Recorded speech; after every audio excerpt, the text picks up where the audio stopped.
मैं लाइफ में हमेशा कुछ ऐसा करने की कोशिश करता हूँ जिससे मैं अलग अलग तरह के एक्सपीरियंस गेन कर सकूँ। जैसे कि स्काई डाइविंग करना, टोक्यो ओलंपिक में वॉलंटियर बनना, सुपर कार्स को ड्राइव करना, होंडा कंपनी के लिए मॉडलिंग करना एंड मैनी मोर। मेरा एक फंडा है कि life is one, so why not have a lot of fun. मुझे जापान में रहते हुए ऑलरेडी बहुत टाइम हो चुका था, बट कभी सोचा नहीं था कि माउंट फूजी पे क्लाइंब किया जाए। But last year Olympic games ख़त्म होने के बाद मेरे पास कुछ टाइम था। एक्चुअली हुआ क्या कि मैं रिज़ाइन कर चुका था कंपनी से और मेरे पास छुट्टियां थी। सोचा कि इनको यूटिलाइज़ किया जाए। अपने फ्रेंड्स से मैंने पूछा कि चलना है, तो उनमें से मोस्टली या तो अपने जॉब में बिजी थे या फिर अपने पर्सनल रीजंस की वजह से मेरे साथ नहीं जा पाए। बट मैं अपना मन बना चुका था कि जाना तो है, तो सोचा कि अकेले ही चलते हैं। वीडियो स्टार्ट करने से पहले मैं आपको थोड़ा माउंट फूजी के बारे में बता देता हूँ। माउंट फूजी जापान का टॉलेस्ट माउंटेन है और ये टोक्यो से अराउंड 100 किलोमीटर दूर है। जापान में इसको फूजीसान के नाम से जाना जाता है। ये एक हेरिटेज साइट होने के साथ साथ बहुत ही सेक्रेड प्लेस है जापानीज़ लोगों के लिए। इसकी टोटल हाइट 3776 मीटर है। ऐसा नहीं है कि आप कभी भी जाओ और माउंट फूजी पे क्लाइंब कर लो। ये most of the time snow के साथ कवर रहता है। सिर्फ 60-70 डेज़ के लिए जुलाई फर्स्ट वीक से लेके सितंबर फर्स्ट वीक तक ओपन रहता है। वीडियो थोड़ी लंबी हो सकती है but it's going to be very interesting, क्योंकि मैं इस वीडियो में आपके साथ बहुत सारे यूनिक एक्सपीरियंस शेयर करने जाऊंगा। तो वीडियो को लास्ट तक ज़रूर देखना।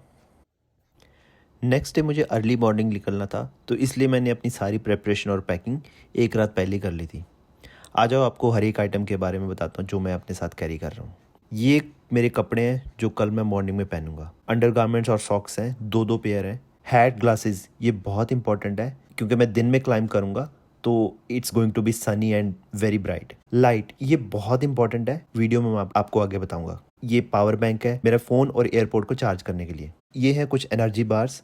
आपके पास कुछ होना चाहिए लाइट वेट और एनर्जेटिक खाने के लिए। ये कुछ बैंडेड्स रखे हैं जस्ट इन केस अगर वहाँ पे कोई कटवट लग जाए। ये गेटर्स हैं स्मॉल पाउच के अंदर, बहुत इंपॉर्टेंट है, आपको वीडियो में आगे बताऊंगा। ये 2 टी शर्ट्स हैं, एक फुल स्लीव है एक हाफ स्लीव। ये मैं दोनों क्लाइंबिंग करते टाइम पहनूंगा। कल क्लाइंबिंग करते टाइम ये पैंट पहनूंगा। ये जैकेट है जस्ट इन केस अगर ऊपर ठंड लगे या फिर ऑन द वे मेरे को ठंड लगती है तो मैं ये जैकेट पहनूंगा। ये रेनकोट है जस्ट इन केस क्लाइंबिंग करते टाइम बारिश हो। ये कुछ मैंने वेट टिश्यू रखे हुए हैं। ये वाटर बॉटल्स हैं, इनमें से सिर्फ एक वाटर बॉटल मैं ऊपर कैरी करूंगा अपने साथ, आगे एक्सप्लेन करूंगा क्यों। Last but not least wallet और गार्बेज बैग मेरे बैकपैक के अंदर ऑलरेडी रखे हुए हैं। सबसे पहला टिप तो ये है, कोई भी ऐसा अननेसेसरी सामान कैरी मत करो। आपका सिर्फ रिक्वायर्ड और लाइट वेट स्टफ होना चाहिए। Good morning. आज मैं 4 बजे उठ गया था और अब मैं रेडी हूँ निकलने के लिए। माउंट फूजी हमारे यहाँ बालकनी से विजिबल है बट आज क्लाउड्स की वजह से दिख नहीं रहा है। मेरे को बस पकड़नी है शिंजुकू से, जो कि 6:45 पे चलेगी, तो I have to leave now. मेरे पास 2 पेयर्स थे ऑलरेडी बूट्स के, एक वुडलैंड के थे और एक टिम्बरलैंड के, बट मैंने क्लाइंबिंग के लिए अलग से खरीदे हैं because I wanted dedicated shoes for climbing to avoid any kind of risk.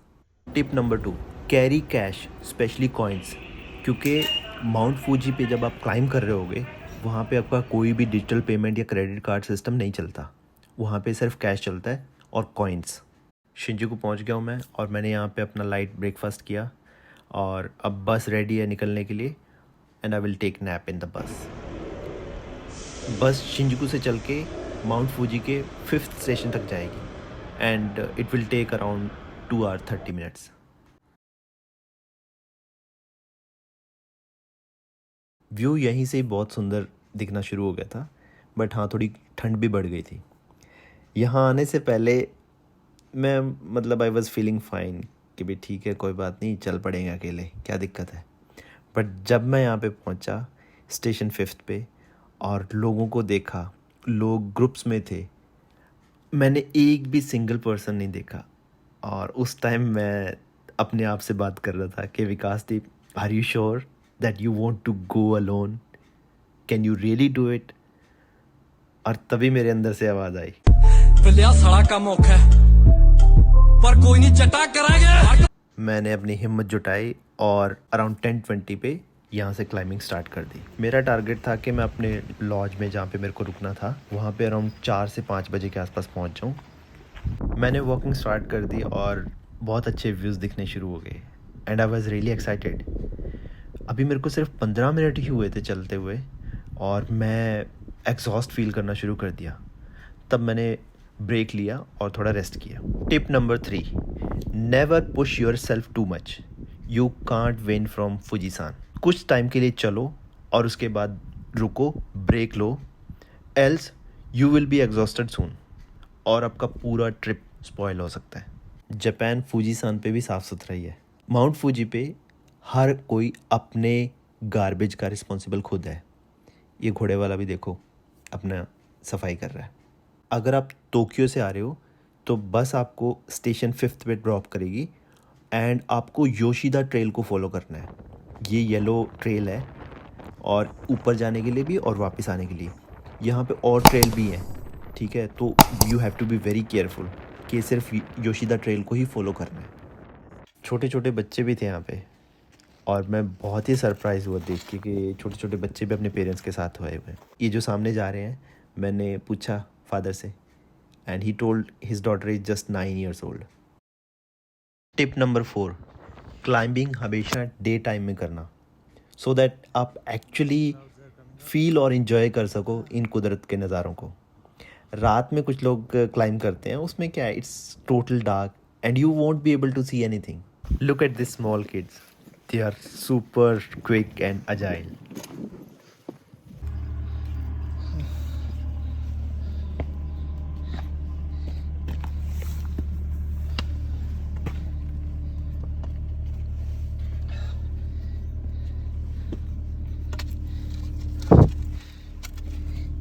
मैं 6th स्टेशन पे रुका ही नहीं क्योंकि मेरे को यहाँ पे कुछ नहीं लेना था, बट मैं डायरेक्टली 7th स्टेशन पे रुका पानी लेने के लिए एंड वहाँ पे थोड़ा रेस्ट किया।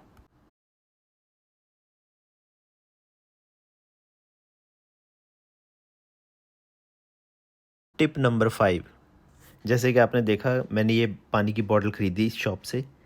जो मेरे पास रीफ़िल वाली बॉटल थी उसके अंदर मैंने पानी डाला और खाली बॉटल वापस रिटर्न कर दी। ऐसा करने से मैं अननेसेसरी जो गार्बेज है वो अपने साथ कैरी करना अवॉइड कर रहा हूँ। देखा, जापान में भी गॉड है।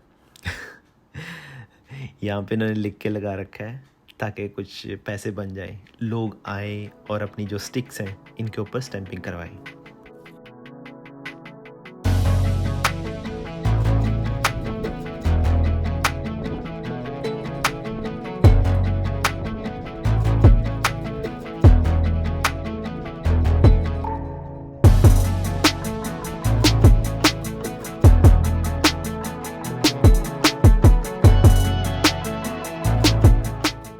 मुझे इस साइड जाना है। आप देख सकते हो कि यहाँ पे कोई भी नहीं है। बहुत बार ऐसे रास्ते में हुआ कि जहाँ पे मैं सिर्फ अकेला था, मेरे आगे ना पीछे कोई भी नहीं नज़र आता था। बिल्कुल कहते ना, बंदे का नामो निशान नहीं था। ऐसी सिचुएशन में कुछ लोग स्केरी फील करते हैं, बट मैं उनमें से नहीं हूँ। मैं आराम से यहाँ पे बैठा और जो अपना लंच लेके आया था शिंजुकू से वो एंजॉय किया।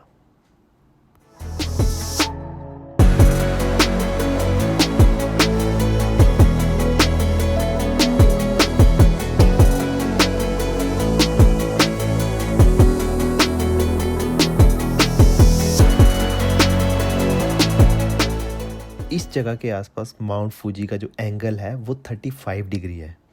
सोच के देखो, अगर कोई यहाँ से स्लिप कर जाए वो बंदा डायरेक्टली 5th स्टेशन पहुँच जाएगा। टिप नंबर 6, क्लाइंबिंग करते टाइम पानी ज़्यादा मत पियो। कुछ सिप्स पियो पानी की, ये आपको हाइड्रेट और एक्टिव रहने में मदद करेगा। अगर आप एकदम बहुत सारा पानी गटक लोगे, it's not going to solve the purpose. होगा क्या, आपका जो यूरिन ब्लैडर है वो जल्दी फिलअप हो जाएगा and you need to go to toilet. So don't drink too much water at once. ये टिप मुझे एक यूएस एयरफोर्स के सोल्जर ने बताया था अभी थोड़ी देर पहले, और वो उसने बताया कि हमें ट्रेनिंग में सबसे पहले यही चीज़ सिखाई जाती है कि आपने पानी कैसे पीना है। और ऑन द वे मैं बहुत सारे लोगों से मिला लोगों से बातचीत करी and it was really fun. ये सामने जो दिख रहा है ये योशिदा ट्रेल का रूट है वापस आने का टॉप से। ये देखो ये आदमी उल्टा होके वॉक कर रहा है, क्योंकि जब वापस आते हैं कहते हैं ना क्लाइंबिंग तो डिफ़िकल्ट होती है, बट जब आप डाउन क्लाइंबिंग करते हो वो इससे भी डिफ़िकल्ट होती है। आपकी लेग्स बिल्कुल कहते हैं ना रुक जाती हैं, पेन बहुत होता है।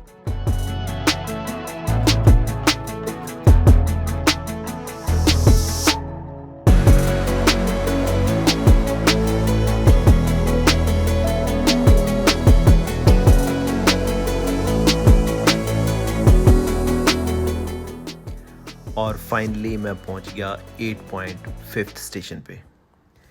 मैं यहाँ पे अपने जो डिसाइडेड टाइम था उस पर पहुँच गया आराम से। आज रात मैं यहीं पे सोने वाला हूँ, जापान के हाईएस्ट प्लेस पे, विच इज़ 3450 मीटर्स।